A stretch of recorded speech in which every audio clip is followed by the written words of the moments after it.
Hello buddies, welcome back. It's Anne-Sophie and today I'm going to show you how you can reset your Poco M5s. You might want to reset it because you want to sell it, or you give it to, I don't know, your sibling, or you just want to start fresh again from scratch because you have too much data or something.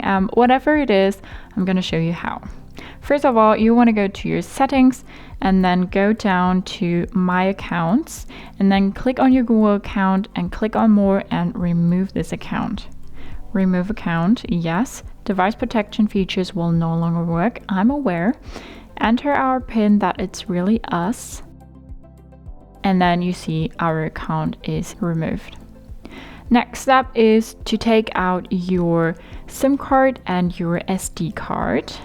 So you take your paper clip or SIM card ejector, whatever you have, and take out your SIM card slot and then take out both your SIM card and your SD card and then put the tray back in. Then you unlock your phone again and then you go to About Phone and go down to Factory Reset. And here you have different options, so accounts, contacts, photos and videos, apps or other items on this device. But we want to erase all data, so Factory Reset.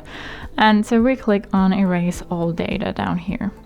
Now we need to confirm with our PIN. And then backup items first. All backups stored on this device will be deleted permanently. Backup important items to your computer and Xiaomi Cloud before performing a factory reset.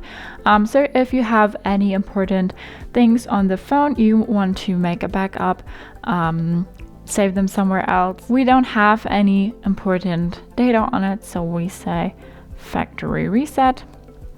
Attention, factory reset will erase all data on your device, including photos, songs, notes, and other personal data. Make sure you back up all the important items to your computer. We know, so we click on Next. Same again, make sure all the important items are backed up. All the data on this device will be erased during the reset. We know. So now the phone is restarting again. It actually takes a long time to delete all the data and make a factory reset on this phone. Other phones I've tested are a bit faster. So we're now back at the start. So if we click here, we're going back to the setup. We've been here before, so you can now either sell your phone or you customize it again as you like and start fresh again without your data. So that's how you make a factory reset on your Poco M5s. Hope you liked it, hope it helped. If so, thumbs up, share and subscribe, and hope to see you next time. Bye.